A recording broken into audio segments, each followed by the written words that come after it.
Et merci d'être là. C'est toujours agréable de partager des questionnements, peut-être des éléments de réponse, puis peut-être aussi une vision d'avenir. C'est que si on regarde dans une église au Québec, à Québec, le dimanche matin, les gens qui sont là, plein de cheveux blancs, puis quand c'est pas blanc, c'est que c'est teint. Et à peu près pas de jeunes. Et à moins d'être complètement naïf, il faut se rendre compte que dans 10 ans, dans 20 ans, il y aura encore moins de monde. Et les jeunes n'accourront pas en foule dans les églises, ni même dans les organisations chrétiennes. Chaque année, ici à la maison, on présente 7 conférences. Et une des conférences cette année porte sur le déclin des congrégations religieuses. Ça inclut évidemment les eudistes, ça inclut les jésuites, ça inclut tout le monde.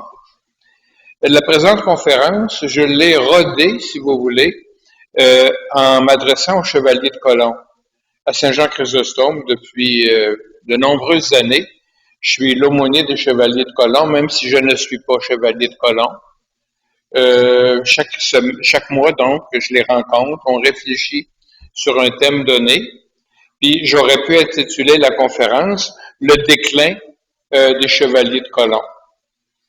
Les gens qui sont là sont de moins en moins nombreux, de plus en plus vieillissants, et à peu près pas de jeunes, point.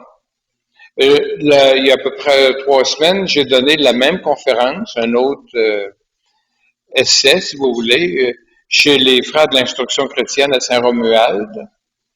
Et encore là, une vingtaine de frères, aucun jeune. Puis évidemment, eux aussi sont conscients qu'on assiste à la fin de quelque chose. Puis encore là, à moins d'être naïf, c'est la fin de quelque chose. Or, j'ai pris la peine de me questionner sur voir un peu c'est quoi la chose, d'une part, puis c'est quoi la prochaine étape. Parce qu'il y a déjà eu, dans l'histoire de l'humanité, dans l'histoire de la chrétienté, il y a déjà eu des événements presque identiques. Puis il y a eu une suite. Et peut-être que ce qui nous arrive va se terminer par une suite qui ne ressemble pas à ce qu'on a vécu, à ce qu'on vit. Si on regarde l'histoire, puis il y a une perspective nettement historique, dès le début de la chrétienté, vous aviez, spécialement au Moyen-Orient, que ce soit en Syrie, que ce soit en Égypte, que ce soit en Israël, vous aviez des hommes qui quittaient la société, quittaient leur village, quittaient leur ville, pour s'en aller vivre dans le désert pour chercher Dieu. Et qu'on cherchait Dieu toute la journée, puis on luttait contre Satan toute la nuit. Ça donnait des résultats un peu étranges. Si on prenait la peine, nous, de s'en aller tout seul, en quelque part, pendant des mois et des mois, on se débiliterait la tête et l'estomac. Ça prend un contexte social, ça prend quelque chose à faire pour rester équilibré. Je dis pas que ces moines n'étaient pas équilibrés, mais il y avait quelque chose, puis ça ne correspondait pas du tout au projet de Jésus. Puis l'Évangile, qui nous rapporte un peu les propos de Jésus puis son projet, à aucun moment nous disent quitte le monde, va-t'en dans le désert, puis cherche Dieu. Donc, c'était généreux, c'était beau, mais ça causait plein de problèmes. Même actuellement, dans l'Église catholique, il n'est pas permis, pour des raisons religieuses, de s'en aller comme ermite au bout du monde pour chercher Dieu.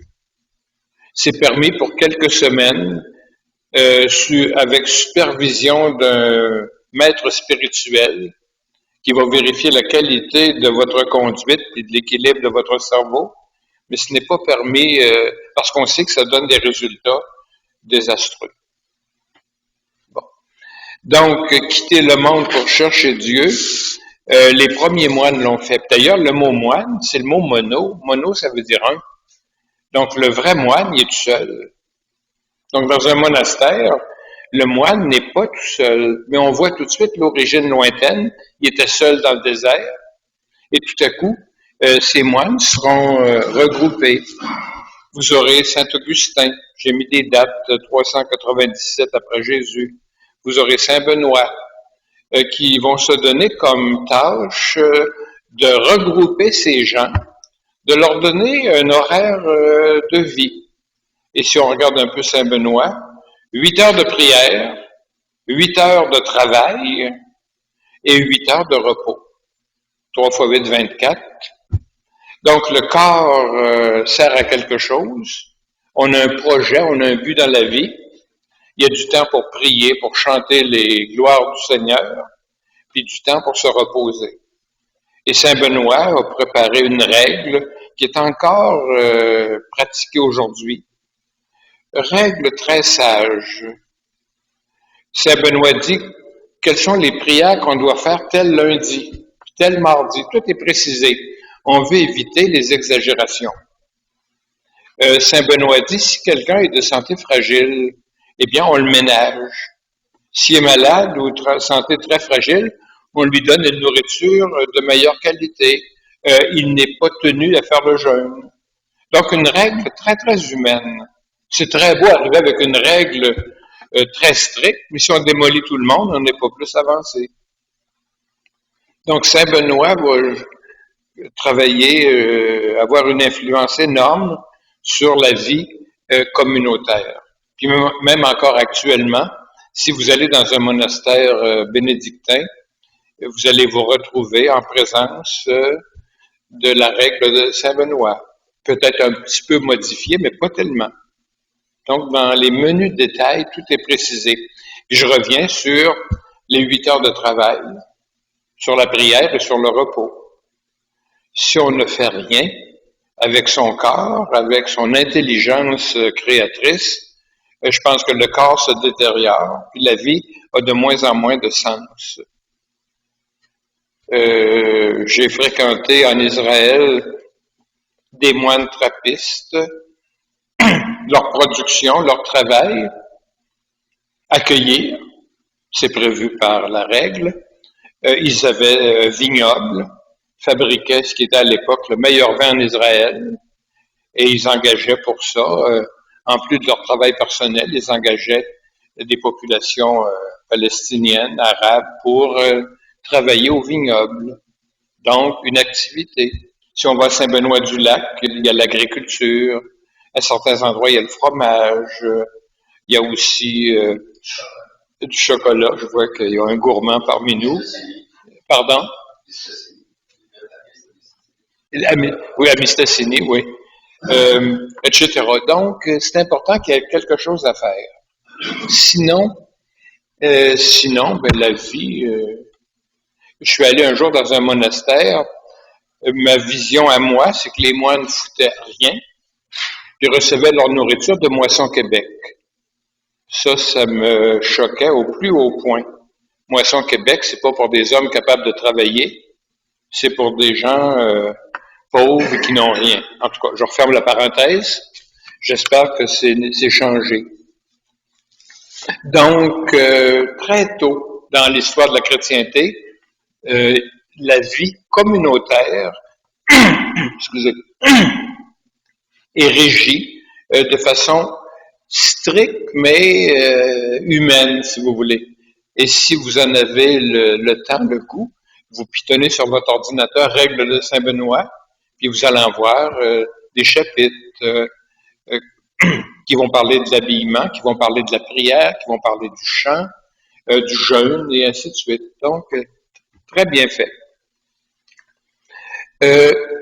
Il y a eu, dans l'histoire de l'humanité, un certain nombre d'essais de vie en groupe. Une congrégation religieuse, par définition, c'est un groupe d'hommes, un groupe de femmes qui se réunit pour un objectif particulier. Et j'ai mis comme premier exemple les moines bouddhistes. Bouddha, au Népal, naît vers 570 avant Jésus, propose un enseignement et des gens vont prendre à la lettre cet enseignement et se regrouper dans des monastères. Et ces monastères accueillent des jeunes. On leur apprend à lire, à écrire, à travailler.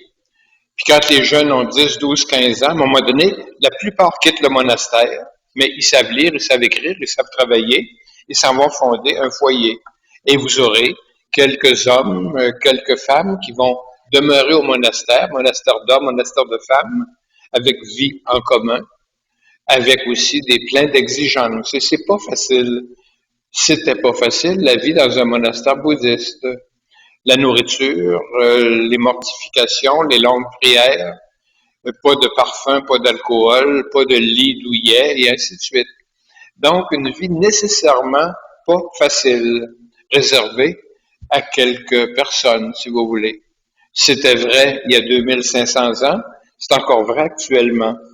J'ai mis comme exemple le suivant, les Juifs vers 175 avant Jésus qui vont quitter Jérusalem. Il faut dire qu'Alexandre le Grand était passé en direction de l'Égypte, puis il avait modifié plein de choses. C'est que la culture grecque était séduisante et bon nombre de Juifs avaient été séduits par la façon grecque de prier, de célébrer, de s'habiller, de ne pas se circoncire. Donc, il y avait une influence et au temple de Jérusalem, la prière, les célébrations ne se faisaient plus comme elles devaient se faire, selon la tradition. Et vous avez un certain nombre de Juifs qui, vers 175 avant Jésus, vont quitter Jérusalem, aller s'installer dans le désert, près de la mer Morte, à un endroit où il fait très très chaud, où c'est très sec, où rien ne pousse d'une certaine façon, surtout à l'époque, pour y vivre une vie religieuse très stricte. Et ils ont apporté avec eux des livres saints, écrit des choses. On a retrouvé les fouilles, par fouilles archéologiques, les vestiges de leur monastère, si vous voulez. Et vous avez une grande salle qui sert de réfectoire, une autre salle qui sert à l'écriture des documents. Et quand les Romains arrivent vers 68 après Jésus, les moines vont cacher leur littérature dans des jarres, dans des cavernes, et les moines vont disparaître, ne reviendront jamais. Et ces documents ont été retrouvés en 1947 par des Bédouins. C'est ce qu'on appelle les manuscrits de la mer Morte. Et vous avez là-dedans des manuscrits de l'Ancien Testament, évidemment, rien du Nouveau Testament. Le problème ne se posait pas. Ils ont été dispersés avant que les principaux écrits du Nouveau Testament arrivent. Surtout, ce n'étaient pas des chrétiens, c'était ce qu'on appelait à l'époque des Esséniens. Et on a retrouvé un manuel de la communauté. Donc, les règles qui régissent la vie de la communauté. Et c'est extraordinairement sévère. La moindre chose, le moindre anicroche dans votre conduite vous exclut de la pureté de la communauté pour tant de jours. Par exemple, cracher par terre, un crime. Donc, c'est très, très, très sévère. Le monastère a regroupé un bon nombre de personnes, théoriquement uniquement des hommes. Mais dans le cimetière du monastère qu'on a retrouvé, il faut dire que dans cet endroit, il n'y a aucune végétation, il n'y a à peu près pas d'eau. Conclusion, tout se conserve. Donc, on a retrouvé quelques ossements de femmes, quelques ossements d'enfants. Ça ne correspond pas à ce que devait être théoriquement le monastère. Des gens de passage ou des exceptions, remarquez que c'est pas important. Mais vous avez des gens qui, pour vivre intensément, correctement leur foi juive, vont quitter Jérusalem, aller s'installer dans le désert. On essaie d'associer Jean-Baptiste à ces Esséniens, en disant Jean-Baptiste était un Essénien, il vivait là, tout à coup ça ne faisait pas son affaire, il est parti. Peut-être que oui, peut-être que non, mais probablement, peut-être que non. On a même associé Jésus à ce monastère. On a dit Jésus était un Essénien, ça ne faisait pas son affaire, donc il est parti. Mais ça fait l'affaire de ceux et celles qui veulent enlever à Jean-Baptiste et à Jésus leur autorité, leur originalité. On les associe à un groupe et ça règle le problème.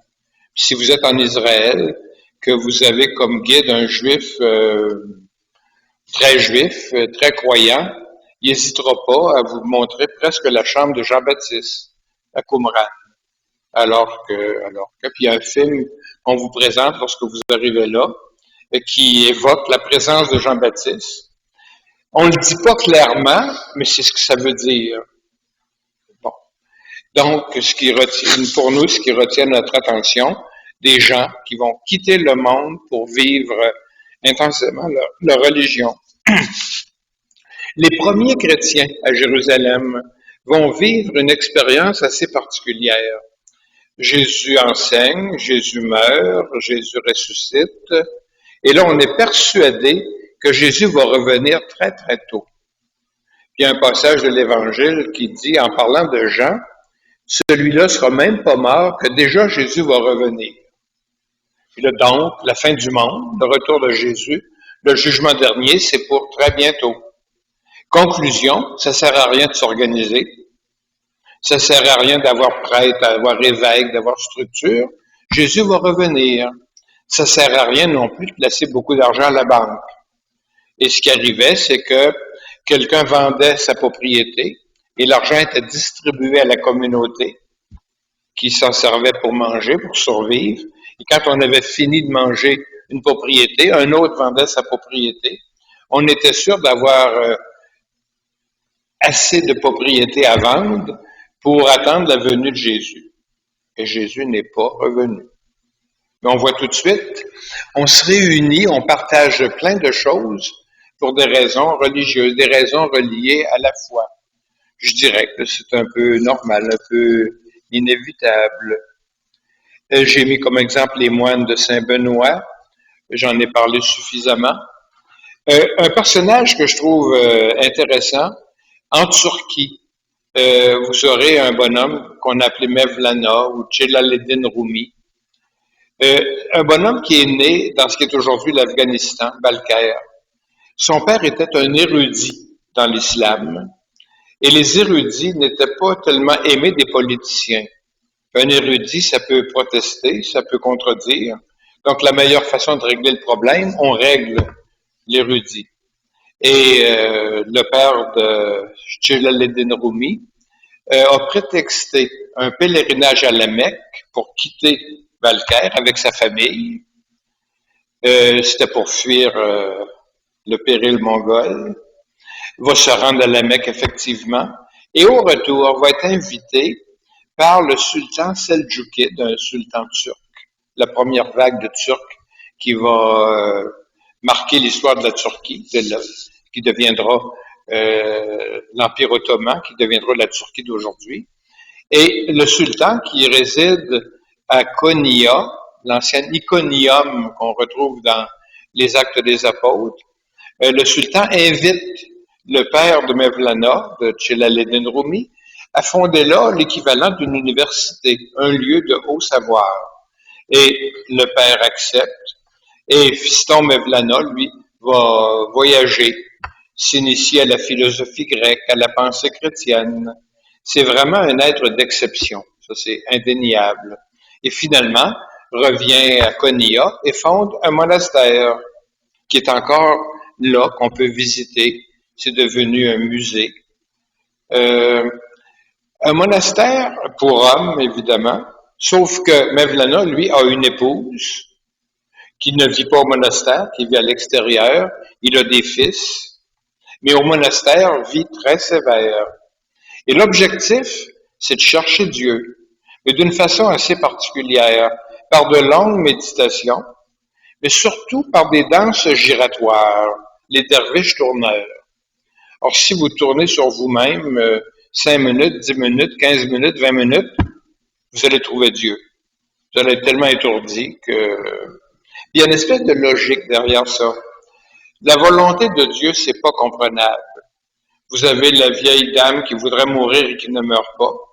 La jeune épouse en pleine santé avec 3 beaux enfants et un époux adoré qui est emporté d'un coup sec. La volonté de Dieu, ça se comprend pas. Donc, quand quelqu'un est tout mêlé, c'est qu'il est en train de parler avec Dieu. J'ai vu la même chose au Népal puis en Inde, des sages qui fument du hashish en quantité industrielle, deviennent complètement gelés, disent des paroles qui ne signifient rien, et des gens écoutent. Et à travers ces paroles, on est sûr de recevoir un message des dieux. Donc, plus on est parti, plus on est gelé, plus on est étourdi, plus on est en relation avec Dieu. Et ça va donner en Turquie une série de monastères où on va chercher Dieu dans une discipline très, très sévère. C'est disparu, ça a été aboli par Atatürk, le père de la Turquie moderne, vers les années 1923. L'Empire ottoman s'est écroulé et tout à coup, un bonhomme, Mustafa Kemal, va réussir à rejoindre des gens, à monter une armée, à mettre les Grecs à la porte, les Russes à la porte, les Italiens à la porte, et donner à la Turquie ses dimensions actuelles. Et Mustafa Kemal, Atatürk, le père de la Turquie, veut moderniser la Turquie. Donc, défend le port du vêtement traditionnel pour les hommes et pour les femmes. Il veut moderniser. Or, les derviches tourneurs, les gens qui vivent dans ces monastères, sont très, très conservateurs. Donc, ça devient les ennemis de Mevlana excusez, les ennemis de Mustafa Kemal, et il va fermer tous les monastères. Et les monastères n'ont pas été réouverts. Le 17 décembre, à Konya, vous avez 10, 15, 20 000 personnes qui vont célébrer la mort de Jalaluddin Rumi. Donc, il y a un esprit qui se continue, mais une vie stricte au monastère, ça n'existe plus. Il y en a qui ont passé dans les différentes oui, bon. Louis-Antoine demande pourquoi à Montréal, dans des hôtels, il y a des spectacles donnés par les derviches tourneurs. C'est donné par des danseurs professionnels qui, de façon très, très, très sérieuse, reproduisent le scénario, la liturgie. À chaque fois que je suis allé en Turquie, moi, avec des groupes, une quinzaine de fois, on a toujours assisté à ce que j'appellerais la liturgie des derviches tourneurs. Par contre, c'est pas des derviches, c'est des danseurs professionnels qui, de façon très, très habile, puis très, on n'a même pas le droit de prendre de photos. Il y a un silence, c'est très beau et très digne, mais ces gens-là sont pardon, c'est vraiment pas des moines, il n'y a plus de moines. Merci de la question, ça permet de, bon. Donc, les derviches tourneurs. J'ai mis aussi les Templiers. Au moment des croisades, vous aurez des pauvres types qui partent sans préparation, qui souvent seront massacrés. Et vous aurez aussi des regroupements très organisés de chevaliers, que ce soit les Templiers, que ce soit des gens qui vont s'occuper du soin des malades, Saint-Jean de Malte et ainsi de suite. Encore là, des gens regroupés après qu'on ait choisi des personnes correctes, avec une discipline très correcte, avec le prêtre confesseur qui accompagne le groupe pour être sûr que tout le monde soit en état de grâce et ainsi de suite. Donc, une grande spiritualité, si vous voulez, compte tenu de l'époque. Le paragraphe suivant. Pourquoi on se rassemble pour une vie commune, un travail commun? Parce qu'il faut se demander qu'est-ce qui est à la base de tout ça. Et j'ai mis différentes réponses. Première réponse, parce qu'on a reçu un appel. Et ça, c'est piégé un peu. Ça peut être un appel de la société, ça peut être un appel fait par le souverain. La première croisade a été prêchée par le pape Urbain II lui-même. Donc l'appel, à travers peut-être un besoin d'évasion, aller à Jérusalem, ça vous donnait une indulgence plénière qui vous libérait de tous vos péchés. Ça aide à l'appel, si vous voulez. Et aujourd'hui, vous avez encore des gens qui vont tout à coup choisir des voies un peu étranges parce que ces personnes se sentent appelées. J'ai peur de l'appel, surtout d'un appel qui n'est que psychologique, qui n'est que cérébral.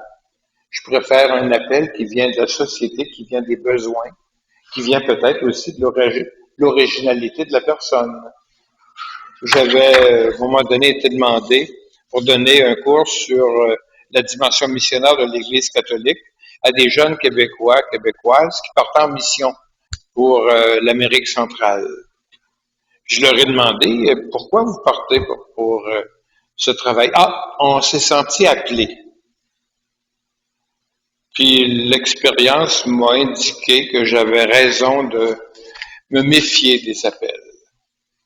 J'ai rien contre, mais il faut faire attention. Bon, j'ai mis un appel de la société pour répondre à des besoins. Si on regarde l'origine de la plupart des congrégations de femmes, c'est pour répondre à des besoins reliés à la santé. Une femme tout seule peut pas soigner des malades, peut pas construire un hôpital. Par contre, si plusieurs femmes de très bonne volonté qui acceptent de tout mettre en commun, de s'oublier complètement pour s'occuper des malades dans une petite maison, dans une maison plus grande, en construisant un hôpital. Je pense à Robert Giffard. 6000 chambres. Faut le faire. C'est pas le gouvernement qui a fait ça, ce sont de braves femmes qui croyaient que c'était une nécessité de regrouper les malades et leur donner les meilleurs soins possibles pour l'époque. On fait mieux aujourd'hui peut-être, mais on peut pas transposer nos techniques actuelles puis les projeter dans le passé. Même chose en éducation. De braves femmes, des hommes ont tout quitté pour s'occuper d'éducation. Et tout à coup, ben, ça va donner un lieu de rassemblement qui va s'agrandir, et qui tout à coup va donner un collège. Si on regarde la plupart de nos collèges au Québec, vous avez au point de départ des hommes, des femmes qui ont accepté de vivre une grande pauvreté, de tout investir leur capacité, leur savoir pour transmettre une éducation ou dans le cas des hôpitaux, transmettre des soins de santé. Ça, c'est le passé. Et vous vous doutez que actuellement, chez nous, c'est plus exactement les mêmes besoins. Un intervenant, peut-être, sûrement, l'Esprit Saint. Saint Paul dit, moi j'ai semé, mon ami Apollos a arrosé, mais c'est Dieu qui donne la croissance. On a souvent tendance à croire qu'on est les seuls intervenants, donc on fait tout. Mais peut-être que oui, peut-être que non, mais j'ai l'impression que le Seigneur fait plein de choses. Donc, accepter de voir dans le cheminement d'individus, le cheminement de communauté, de voir l'Esprit Saint à l'œuvre, c'est simplement respecter l'Évangile, respecter Jésus, respecter le projet de Jésus. J'ai marqué de l'Esprit Saint pour travailler efficacement au projet de Jésus. Et à ce moment-là, si on veut juger, évaluer la pertinence d'une communauté, d'une congrégation, il faut se demander est-ce qu'elle travaille à la réalisation du projet de Jésus. Puis le projet de Jésus, c'est d'embellir le monde avec des choses toutes simples. Quand on arrive au ciel après notre mort, Jésus, je reprends l'évangile de Matthieu, Jésus nous dit, viens, Louis-Antoine, prendre possession du royaume préparé pour toi avant même la création du monde. Car j'avais soif, tu m'as donné à boire, j'avais faim, tu m'as donné à manger, j'étais nu, tu m'as habillé, j'étais un étranger, tu m'as accueilli. Là, tout de suite, Louis-Antoine dit, Seigneur, vous vous trompez, j'étais là 2000 ans trop tard. Jésus répond, quand tu l'as fait à un petit, c'est à moi que tu l'as fait. Et le projet de Jésus, c'est d'embellir le monde, non pas en peinturant le pont de Québec, non pas en creusant tout seul le troisième lien, mais par des gestes à la portée de tout le monde. Et dans les communautés religieuses, hommes, femmes, on se préoccupe d'abord des choses essentielles, donner à manger, vêtir, soigner, puis éduquer. Les grands projets farfelus, c'est pas l'objet des communautés religieuses.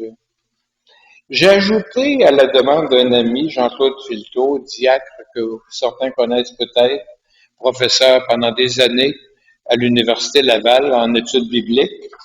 Jean-Claude dit, les communautés religieuses, c'était utile pour instruire.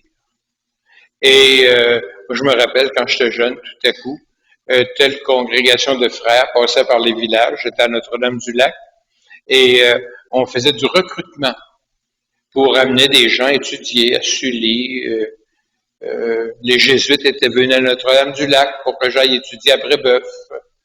Ma mère ne réussissait pas à s'en départir, à s'en défaire. Tout cas, elle leur a dit, on n'a pas les moyens. Ils sont partis. Donc, c'était... Euh, plein de jeunes, hommes et femmes, euh, doivent leur éducation, leur diplôme aux communautés religieuses qui les ont accueillis, qui leur ont permis d'étudier, le plus souvent gratuitement ou pour des sommes complètement minimes. Jean-Claude Filteau lui-même était chez les Saint-Vincent de Paul.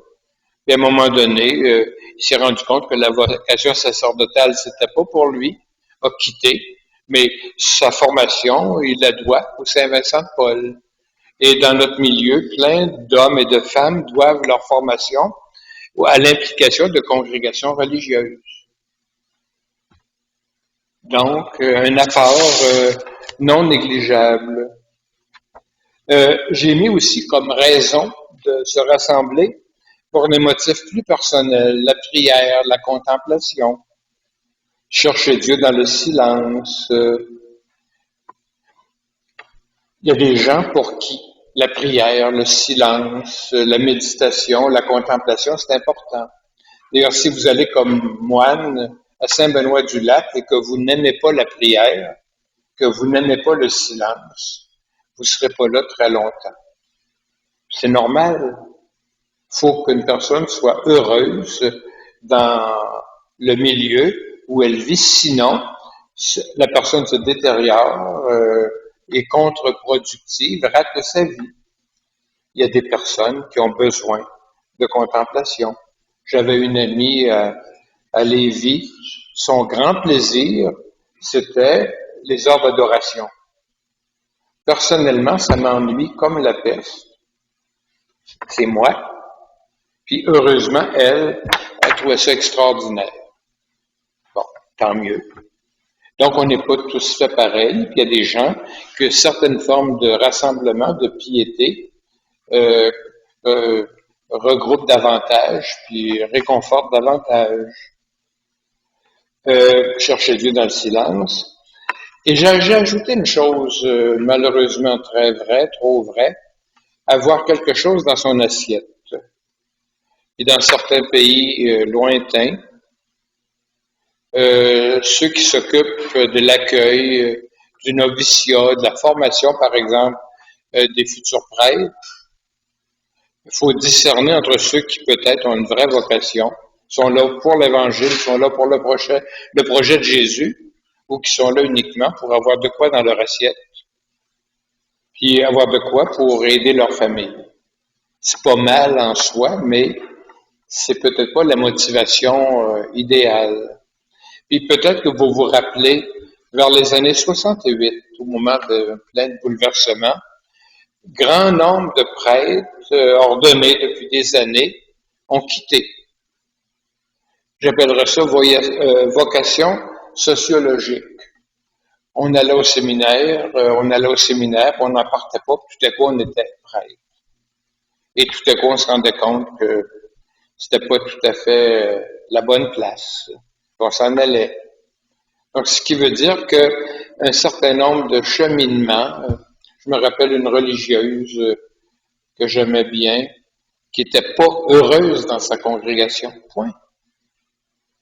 Fait qu'avec elle, on a cheminé, on a discerné, et à un moment donné, le seul conseil que je pouvais lui donner, sors. T'as pas le droit d'être malheureuse. En plus, elle rendait ses concerts malheureuses. Raison de plus pour s'en aller. Et je la revois périodiquement. Puis elle est heureuse, puis elle est épanouie.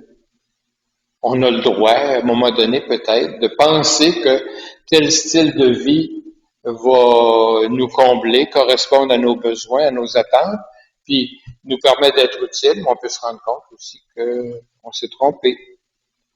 Donc, au niveau de la motivation, acquérir un statut social, puis quand il y a 50 ans passés, le prêtre, c'était quelqu'un de bien coté et qui n'avait pas à craindre la famine, Quand j'étais à Notre-Dame-du-Lac, dans le Témiscouata, c'est là que je suis né à Rimouski, mais vécu à Notre-Dame-du-Lac, quand j'ai dit que j'entrais chez les Pères Eudis, tout de suite, un employé de mon père m'a félicité.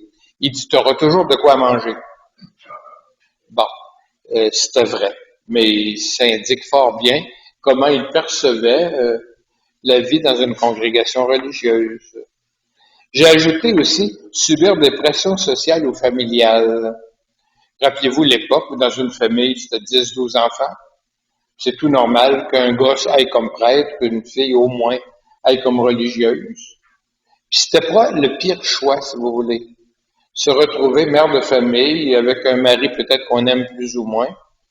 Faut dire, rappelez-vous l'époque, l'Église qu'on suggérait des fréquentations courtes. Plus c'était court, moins on risquait de faire de péché. Donc, fréquentation courte, ce qui veut dire qu'on connaissait peut-être pas très bien l'homme, la femme qu'on allait marier. Puis avec 10, 12 enfants, ben, peut-être qu'on est encore mieux comme religieuse. Donc, la pression sociale marquait, je pense. J'ai ajouté aussi un appel à s'enrôler pour les croisades chez les Templiers, etc. Et quand c'est le pape lui-même, Urbain II, qui prêche la croisade, ben, veut pas, ça vient de haut, et ça permet le tourisme spirituel, et pourquoi pas s'en priver. Une fois parti, évidemment, c'était fort différent. Et pour le père qui envoyait ses fils, comme le père avait de nombreux fils, qui avaient eu moins peut-être d'épidémies, le père n'avait pas grand territoire à donner à ses enfants. Donc, aller se tailler un empire, un territoire en Orient, c'était une bonne chose. J'ai mis comme thème suivant, qui avait le goût de répondre à l'appel? Et j'ai répondu, des hommes, des femmes, inspirés par des amis de Jésus. On suit habituellement quelqu'un qui nous inspire. J'avais 12 ans, j'étais à Notre-Dame-du-Lac, j'avais terminé l'école primaire. Et à Notre-Dame-du-Lac, il n'y avait pas d'école secondaire. La seule façon d'aller plus loin au niveau des études, c'était d'aller pensionnaire en quelque part. Et pour mes parents, il y avait 3 choix possibles. Rimouski, et ma mère était de Rimouski, mon père avait travaillé à Rimouski. Mon père, anticlérical, n'aimait pas particulièrement Monseigneur Cochin, ni Monseigneur Parent. C'était des évêques très, très, très fermés sur absolument tout. Donc, mon père les appréciait pas beaucoup. Mon père avait étudié au Collège de la Pocatière. Il avait été battu. Mon père avait probablement aussi une tête un peu forte. Avait été battu, donc c'est pas un collège qui l'inspirait beaucoup. Et à Notre-Dame-du-Lac, on était à 30 000 du Collège Saint-Louis à Edmundston, dirigé par les Pères Eudis. Et mon père m'a amené là pour passer l'examen d'admission. Et mon père a été séduit par l'ouverture d'esprit des Pères Eudis qui étaient là. Complètement séduit. Et moi-même, je suis allé là comme étudiant. J'ai été 8 ans pensionnaire. Et je pense que j'ai été aussi séduit par la plupart des confrères qui travaillaient là. Puis après mon cours classique, je suis venu au noviciat. On m'a pas encore dit de m'en aller, donc je suis encore là. C'est un peu mon cheminement. Mais si je n'avais pas aimé les confrères eudistes qui œuvraient au Collège Saint-Louis à Edmundston, je ne serais pas ici. Ça, c'est clair. Donc, on est invité par quelqu'un, séduit par quelqu'un, on a le goût de faire quelque chose avec quelqu'un. Et dans les congrégations religieuses, je pense que c'est fondamental. Par contre, les collèges dirigés actuellement par des gens appartenant à des congrégations religieuses, il n'y en a pas. Conclusion, les garçons, les filles n'ont pas l'occasion de rencontrer des gens appartenant à des congrégations religieuses. Puis même s'ils en rencontraient, ici dans la maison, combien en haut de 90? 8 confrères sont en haut de 90. Moi, j'ai 78 et je suis parmi les plus jeunes. Arrive un jeune homme de 20 ans qui veut devenir eudiste. C'est encore mieux de lui dire, lui a sa façon de voir, sa façon de penser, sa façon de vivre, puis on ne change pas la façon de voir de gens d'un certain âge. Donc, l'attrait que pouvaient avoir des enseignants, des religieuses enseignantes sur la clientèle étudiante, cet attrait-là ne joue plus. Remarquez que c'est pas beaucoup plus prometteur au niveau du clergé diocésain. Les prêtres sont de plus en plus vieux, de plus en plus lointains. On les promène constamment. Qui a le goût de s'identifier à ce genre de vie, ce genre d'implication? Pas grand monde. Rappelez-vous qu'on a construit le Grand Séminaire de Québec avec 400 chambres. Et actuellement, vous n'avez pas au Grand Séminaire de Québec, vous n'avez pas 10 séminaristes. Puis ça regroupe les séminaristes venant des diocèses d'alentour. Conclusion, quand on a construit dans les années 60, on s'est trompé. On ne s'est pas aperçu que les temps étaient en train de changer. Puis ce à quoi nous assistons aujourd'hui, c'est, je dirais, le commencement de la fin de ce changement. Donc, j'ai mis quelques noms. Saint-Dominique, ça va donner les Dominicains. Saint-François, ça va donner les Franciscains.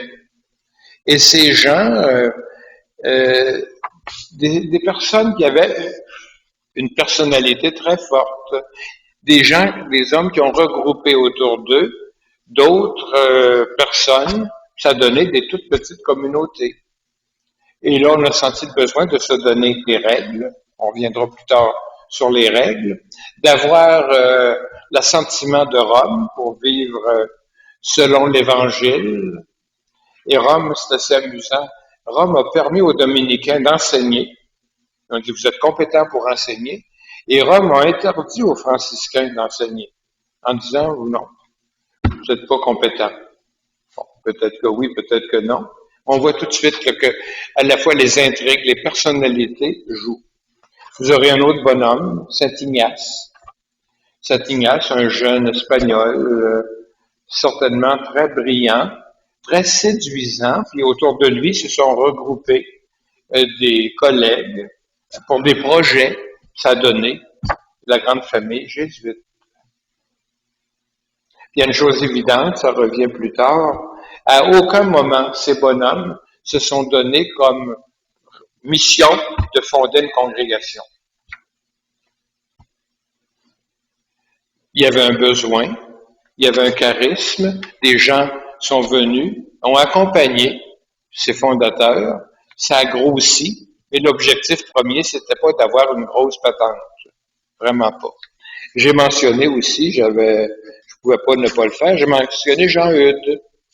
Donc, on est en France, Jean-Eudes est né en 1601, et c'est en France une époque de gloire avec Louis XIV, avec plein de grands noms, M. Olivier de Bérulle, François de Sales, Saint-Vincent de Paul, bon.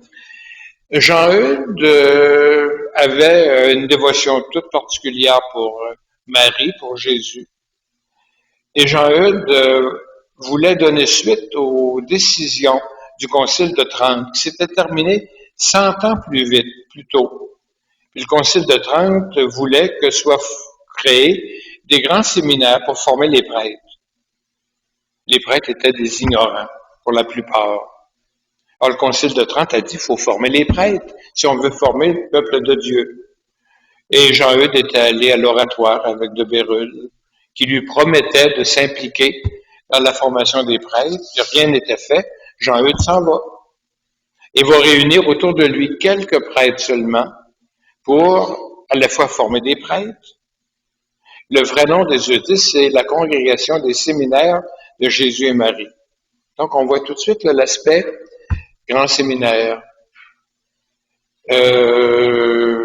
Et ce sera toujours un petit groupe qui va travailler à la formation des prêtres.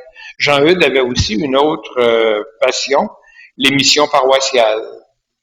Donc, on allait dans une paroisse, dans un village, on y était plusieurs mois pour former en profondeur le peuple de Dieu, lui donner un contenu, puis renouveler ou créer une ferveur.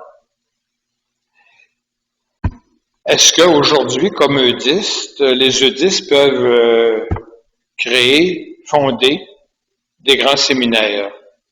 On en avait, je pense qu'on en a plus à peu près aucun, sauf pas ici. En Afrique, oui, pour... Ouais. Bon. Est-ce qu'aujourd'hui, ce serait pertinent de reprendre la technique de Jean-Eudes, puis d'aller dans une paroisse pendant quelques mois? La réponse est non. Ce qui a convenu, ce qui était pertinent à une époque ne l'est plus actuellement. Que soit l'avenir, ça c'est autre chose. J'ai mis aussi comme qui a le goût de se réunir quand une femme de la noblesse connaissait un échec matrimonial, souvent on l'envoyait au couvent. Admettez que ça devait être triste pour tout le monde, mais c'était la mode. Je pense qu'aujourd'hui, si on envoyait une veuve éplorée dans un couvent, les sœurs du couvent ne voudraient même pas l'admettre. Si on s'en va au couvent pour fuir le monde, si on s'en va au séminaire pour fuir le monde, il y a quelque chose qui ne va pas. Le malheur actuellement, c'est que de temps en temps, des jeunes veulent accéder au sacerdoce et après examen, on s'aperçoit que leur motivation n'est pas pertinente. Pendant que j'étais au cégep Limoilou, j'étais responsable de la pastorale. Et pour entrer au grand séminaire, ça prenait une lettre signée de moi, une recommandation. Et arrive tout à coup un étudiant que je connaissais. Première chose qu'il fait, il commence à checker mes tiroirs. J'ai dit, qu'est-ce que tu fais là? Il dit, je cherche l'enregistreuse que vous avez pour m'enregistrer. J'ai dit, j'ai pas d'enregistreuse, évidemment, il me croyait pas. Il dit, au cégep, tout le monde me surveille, même les balayeurs me surveillent, ils veulent être sûrs que j'entre au grand séminaire. Je me suis dit en moi-même, tu y entreras jamais. Mais lui dire là, quelque chose qui va pas, c'était un peu délicat. J'ai dit, j'aimerais que tu me fournisses une lettre venant d'un psychologue. Et il y a vu un psychologue, puis le psychologue a fait une lettre de recommandation normale, très correcte. Fait que moi, suite à cette lettre-là, je lui ai fait la recommandation. On était peut-être en avril-mai. En juillet-août, il était intervenu à Robert Giffard.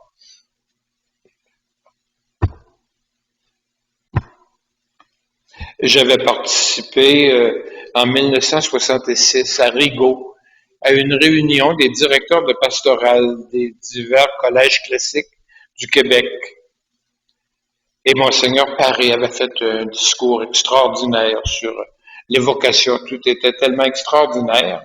Et moi, c'est pas du tout la perception que j'avais. Et après son brillant discours, j'ai demandé la parole. J'ai dit, chez moi, j'observe une chose, c'est que la plupart des jeunes qui veulent entrer au grand séminaire, je suis obligé de les en détourner parce que les motivations ont rien à voir avec l'Évangile. J'ai dit la plupart. Avoir été honnête, j'aurais dit tous. Mais pour éviter qu'on puisse classer, juger, j'ai dit la plupart. J'ai dit, est-ce qu'il y a seulement chez moi? Et là, je dirais, à l'unanimité, les directeurs de pastoral des autres collèges constataient la même chose. C'était le vécu dans les années 66-70. Aujourd'hui, le problème se pose moins parce qu'il n'y a pas grand monde qui pense entrer dans une congrégation religieuse ou devenir prêtre. Le thème suivant, pour moi, c'est assez fondamental. Dans toutes les congrégations religieuses, le ciment, ce qui va orienter profondément le style de vie, ce sont les conseils évangéliques. Dans l'Évangile, il y a des choses claires, il y a des choses formulées sous forme de conseils. Les conseils évangéliques, chasteté, obéissance et pauvreté. Admettez avec moi que parler de chasteté aujourd'hui à des jeunes, peut-être qu'ils savent même pas ce que le mot veut dire, mais s'ils savent ce que le mot veut dire, c'est pas une donnée qui les intéresse particulièrement, pas plus pour l'obéissance. Ils veulent faire leur vie à leur façon.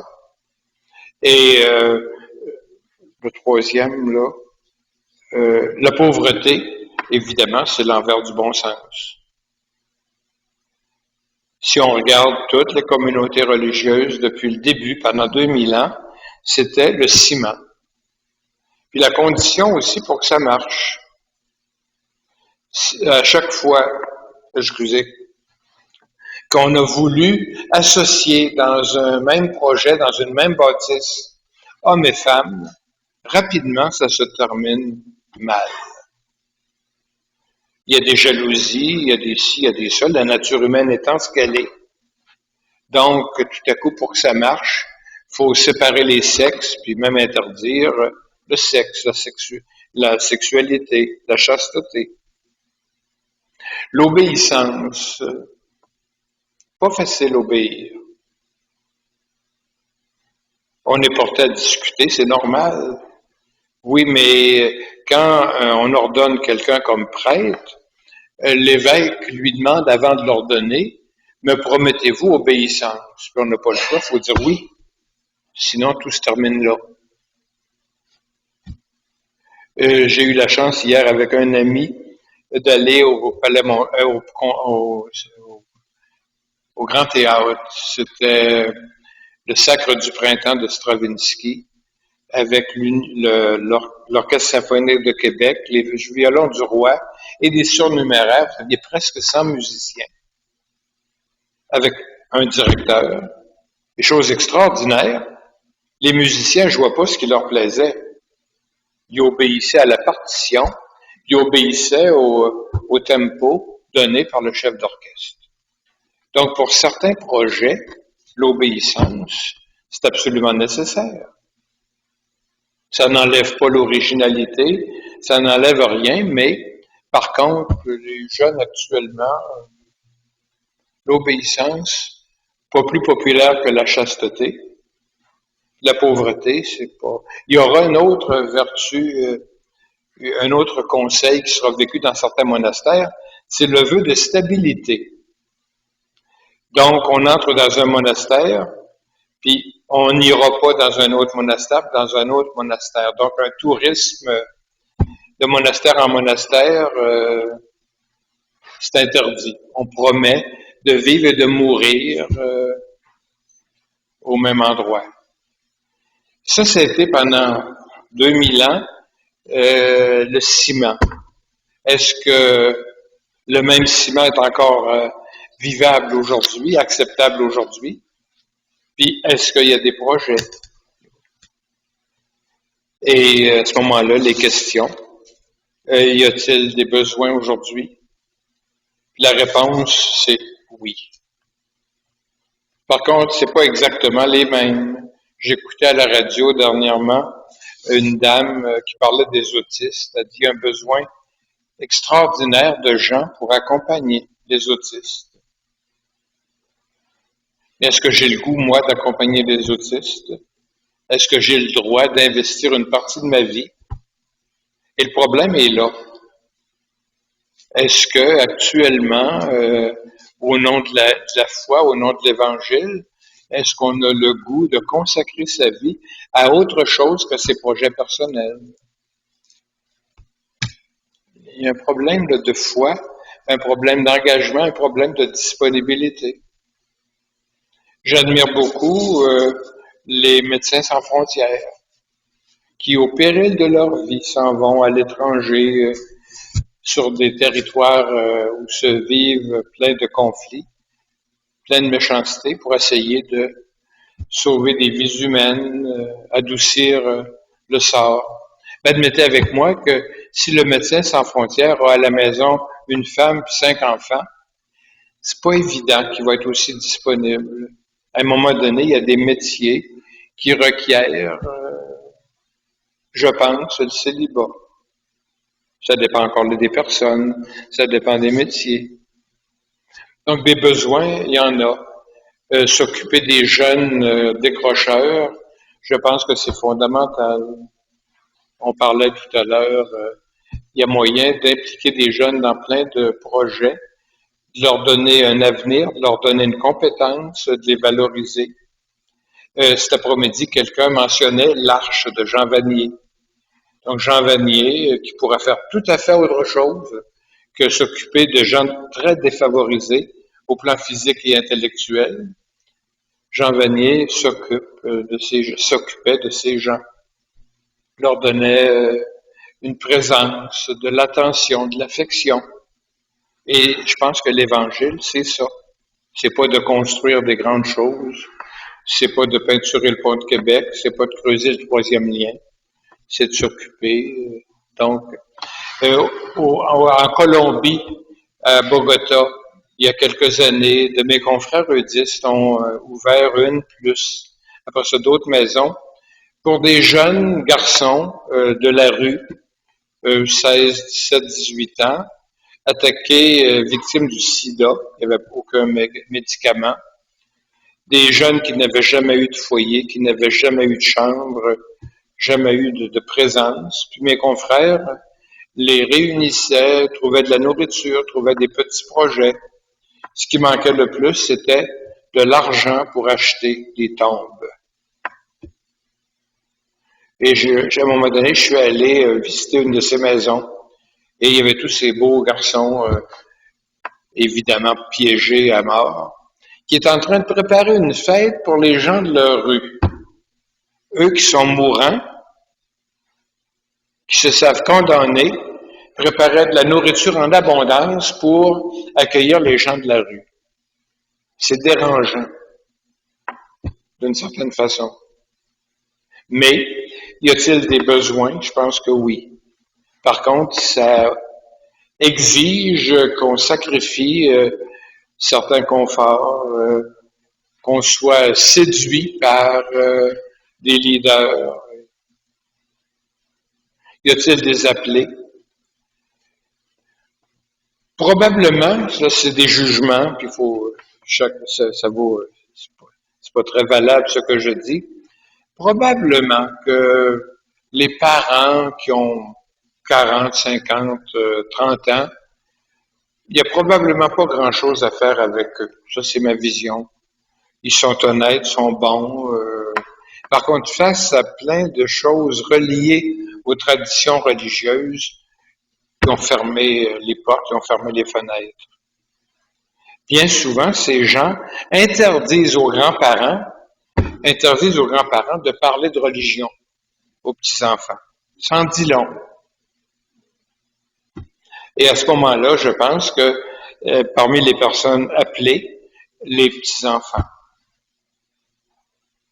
Et le pape François dit, ne faites pas de discours. Les jeunes, ça les intéresse pas, ils n'écoutent pas. Par contre, faites des choses avec les jeunes. Puis quand un grand-père ou grand-mère, avec un jeune, fait un petit peu de bénévolat, je pense qu'on vient de semer des graines qui vont donner des fruits extraordinaires. Juste dire les choses, ça vaut pas cher, ça mène pas loin. Par contre, faire quelque chose avec le jeune, souvent le jeune est complètement émerveillé. Il découvre, on mentionnait cet après-midi, des jeunes qu'on amène à l'hôpital Jean-Eudes ici à côté pour s'occuper des bénéficiaires de temps en temps. Semble-t-il que les jeunes adorent ça. Puis ils parlent aux bénéficiaires, ils reviennent, ils sont heureux de revoir les gens qui sont logés là. C'est à travers le bénévolat, je pense, qu'on peut découvrir l'Évangile, découvrir Jésus, pas à travers des discours. On fait de moins en moins de mariages, ça évite les divorces. On fait de moins en moins de baptêmes. Le dernier baptême que j'ai célébré, j'ai suggéré aux parents d'acheter à leur enfant un GPS avec la localisation de l'église. C'était évidemment une boutade, mais si les parents ne font pas découvrir à leur enfant l'église, la communauté chrétienne, le baptême devient un événement sans lendemain. Puis un baptême, c'est qu'on est plongé dans un projet, dans une famille, dans une foi, dans une espérance. Mais à mesure qu'on s'éveille à la vie, il faut être conscient dans quoi on était plongé. J'ai mis comme question, le cadre de vie traditionnel convient-il encore? Ma réponse personnelle, c'est non, non, non. Et je pense que la plupart des communautés religieuses de femmes et d'hommes au Québec n'acceptent pas de... On peut transformer son couvent en musée, mais ça, c'est... On sauve les meubles, mais la dimension humaine, la dimension implication personnelle, la dimension suite à donner à l'Évangile n'est pas là. Donc, ce qu'on a connu, je pense que c'est en train de se terminer. J'ai posé la question, y a-t-il un avenir ici, pour les congrégations religieuses? J'ai mis ici parce que si on est en Corée du Sud, semble-t-il plein de conversions. Si on est aux Philippines, si on est en Amérique du Sud, il y avait plein de jeunes qui entraient au séminaire, mais il y en a déjà moins. Donc, je dis pas qu'on donne l'exemple, mais à un moment donné, ce que la France a vécu, ce que nous vivons, tranquillement, ça se répand. Parce que ça correspond probablement au même dynamisme ou aux mêmes absences de dynamisme.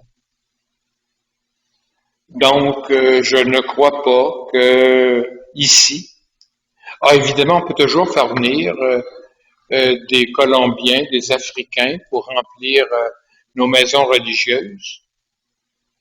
Mais quand on les fait venir, on prive leur pays d'origine de leurs compétences, de leur présence. Et est-ce qu'ici, boucher des trous, ça règle grand-chose? Ma réponse personnelle, c'est non. À chaque fois que je m'en vais célébrer une messe en quelque part pour boucher un trou, j'ai l'impression de nuire à l'Église. Parce que ça ne règle pas le problème, ça bouche le trou. Puis il faudrait, je pense, que la solution vienne d'ailleurs. Cette réflexion m'a amené tout à coup à un regard assez étrange. Il y a 2000 ans, Jésus arrive. Jésus est un juif, très religieux évidemment, coincé, entouré par 613 lois et par la circoncision. Et tout à coup, Jésus dit, le plus grand commandement, aimer Dieu, aimer son prochain. Puis ça fait tomber les 613 commandements. Quelques années plus tard, quand on arrive à convertir des Romains et des Grecs, la question se pose, le Grec qu'on convertit, est-ce qu'on va le circoncire? Puis le Grec trouve pas ça beau, puis trouve que ça fait mal. Et est-ce qu'on va lui imposer les 613 lois? La question est très brûlante d'actualité. À Jérusalem, il va y avoir un concile qui va réunir les anciens. La décision à prendre n'est pas claire. Il y a discussion intense. Oui ou non, la circoncision, oui ou non, les 613 lois. Et dans les Actes des Apôtres, qui nous racontent les premières années de la communauté chrétienne, la décision, elle est extraordinaire. C'est écrit, l'Esprit Saint et nous-mêmes avons décidé de ne pas leur imposer les 613 lois et de ne pas leur imposer la circoncision, de leur demander de faire confiance à Jésus. Donc Jésus fait tomber les 613 lois, dit l'important, c'est d'aimer Dieu, d'aimer son prochain. Le Concile de Jérusalem, concrètement, dit la même chose. Puis 2000 ans plus tard, nous, on a rétabli plein de lois, de principes, d'obligations. Et pourquoi ce ne serait pas actuellement l'Esprit Saint qui serait en train de faire le ménage, un peu à notre insu? On a l'impression qu'un monde s'écroule. Peut-être que des prisons s'écroulent. Peut-être qu'au lieu d'avoir des grosses patentes, peut-être qu'on aura plein de petits groupes, de petites communautés qui, inspirés par l'Évangile, embelliront le monde. C'est le projet de Jésus. Jésus n'est pas venu inventer 613 autres lois. Nous, on les a inventées. Donc, tout change. Ce que nous connaissons va connaître une fin, c'est de toute évidence. Il faut être naïf pour ne pas voir ça arriver. Mais est-ce que par hasard, ce ne sera pas un coup de force de l'Esprit Saint qui est en train d'enlever tout ce qui est superflu pour nous obliger à nous concentrer sur l'essentiel? C'est l'essentiel de ma réflexion. J'écoute la question. Parlez assez fort pour le plaisir de... Oui, c'est une bonne proposition. C'était un mariage civil. D'ailleurs, je peux en faire un peu, mais une chose que j'aime pas, c'est que mon père a marié civilement. Et je connais ses parents. Et nous, moi, après, si est-ce qu'un jour je pourrais être marié religieusement. À l'église, etc. Moi, je me suis rappelé l'histoire du Québec.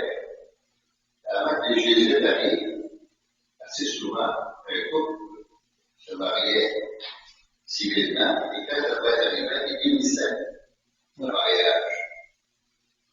J'en ai parlé à un prêtre, à Saint-Cécile, et puis j'avais montré ça. Là, je suis en train de chercher le livre dans lequel j'avais trouvé ça, j'étais enseignant. Est-ce que c'est une chose qu'on pourrait conseiller? En France, il est obligatoire de se marier devant le maire, mariage civil, avant de se marier à l'église. Comme ça existe. Ça existe. Oui, ça existe. C'est même obligatoire en France. Moi, j'en ai fait des mariages religieux. Puis il s'était marié civilement depuis 20 ans, 25 ans. Bon, ben, ça m'encourage. Bon. Ça vient. Ouais. Elle, à eux, ses enfants soient baptisés. Parce que j'ai dit des choses. Parce que moi, dans mon domaine, ce que je fais à l'Israël, j'en ai plusieurs, une vingtaine que j'aide. Mais il reste quand même des situations de progrès à d'abord. Quand je vais à Saint-Cécile, vers la paradis, vers la BOD, etc. Je pose des questions que je fais d'abord. Ok, moi j'étais un classique. J'ai pas fait de théologie. Mais il reste une chose, c'est que assez souvent, nous, en vieillissant, on a eu une gradation du catholicisme. Présentement, chez les jeunes, c'est à la descendante. Oui, vous êtes généreux en disant que c'est descendant, je dirais que c'est absent. J'ai dit à quelqu'un, on a dit dans une religion, j'ai dit, genre, quand tu as tenté de croire à Gaspé, parce que c'était pour bénir, autrement dit, le nouveau monde. Et d'accord, qu'est-ce qu'on a fait? D'accord, pourrir, et tout, on a fait pourrir. Puis c'est inévitable, c'est incontournable, c'est qu'une certaine génération n'a pas transmis un certain nombre de choses. Donc les grands-parents d'aujourd'hui n'ont pas transmis à leurs enfants plein de choses parce que ils considéraient que c'était non valable. Et tout ce qu'on a reçu comme morale sexuelle et ainsi de suite, les parents n'ont pas voulu, n'ont pas osé transmettre ça. Ils n'ont pas transmis plein de choses, ce qui fait que de la part des enfants, ignorance très grande, puis réapprendre tout ce qu'on nous a appris, c'est peut-être pas ça. Ça fait partie, à mon sens, des 613 lois. L'Évangile est bien plus simple que ça. Monsieur Lavigne, Il y a d'autres questions. Encore une minute, ensuite, il y a d'autres. Non, non. Allons-y. Oui. il y avait quand même le ciment de la spiritualité, et puis là, on faisait par principe. On faisait ça par amour pour les élus, par amour. Les prêtres, oui, pas nécessairement les étudiants. Non, c'est ça, il y avait la vie. On parlait de l'hypothèse similée, comme par exemple, Médecins sans frontières. Ouais. Il y a des gens qui savent pas mais à cause de ça. Donc, parce qu'il y a pas nécessairement de spiritualité dans leur vie. Mais ils aiment. Maintenant, la question se pose aujourd'hui, quand certaines communautés, on va prendre, j'en ai deux je pensais par exemple à la communauté des îles. Oui. Il y a une spiritualité. Oui. Puis une mission, une humanisme. Ouais. Puis ensuite, il y a l'autre, la communauté des manuels. Oui. Ouais. Bon, est-ce que c'est des premiers prémices C'est des petites choses, puis je pense que dans l'avenir, il y aura plein de belles petites choses. Mais des grosses patentes, j'ai l'impression. Il y a un thème que je n'ai pas abordé, les kibbutz, je n'en ai pas parlé, n'est-ce pas? Non. Il y a quelque chose de très important et très révélateur. À la fin du 19e siècle, plein de Juifs en Europe de l'Est sentaient que la soupe était de plus en plus chaude et indigeste, ont décidé en groupe, le mot kibbutz, c'est le mot hébreu kuvutsa, ça va donner un kibbutz, qui veut dire groupe, ont décidé d'aller s'établir en Israël. C'était l'Empire ottoman. Des sections entières étaient désertiques. D'autres pouvaient être achetées. Ce qui est aujourd'hui les meilleures terres, c'était des zones où il y avait la malaria, donc personne ne voulait aller là. Donc on se préparait. Donc avant même de quitter, disons, la Roumanie, on se préparait à cultiver du blé, à élever des poulets, à élever du bœuf, etc. Donc tout à coup, tout le groupe partait pour aller s'établir. Et l'objectif, c'était de sauver sa peau, puis de créer un pays, un home. Bon. Et ça a marché. Il y a en Israël actuellement 200 de ces kibbutz, de ces fermes collectives. Et quand j'étais là, il y a 50 ans passés, dans chaque kibbutz, c'était le communisme intégral. Donc, je travaille toute ma vie pour rien. On me loge, on me nourrit, gratuitement évidemment, je gagne rien. On m'habille, on me soigne, on éduque mes enfants, mais je gagne rien. Et l'objectif, créer un pays. Et parce qu'il y avait un objectif partagé, les gens embarquaient, les gens voulaient. Et actuellement, la plupart des kibbutz sont capitalistes. Le pays est construit, donc la motivation personnelle est très différente. Donc je suis là parce que la vie agricole, la vie industrielle au kibbutz m'intéresse. C'est une société agréable, les lieux sont agréables, je gagne un salaire et je fais ce que je veux avec mon salaire. Donc, ce que je dirais, le communisme intégral, c'est terminé parce qu'il n'y a plus de projet commun, construire un pays. La même chose dans les communautés religieuses. Des femmes vont se réunir pour soigner les malades. Il y a un objectif.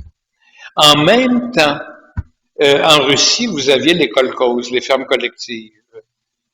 Et là, on n'y allait pas volontairement, on était obligé d'y aller.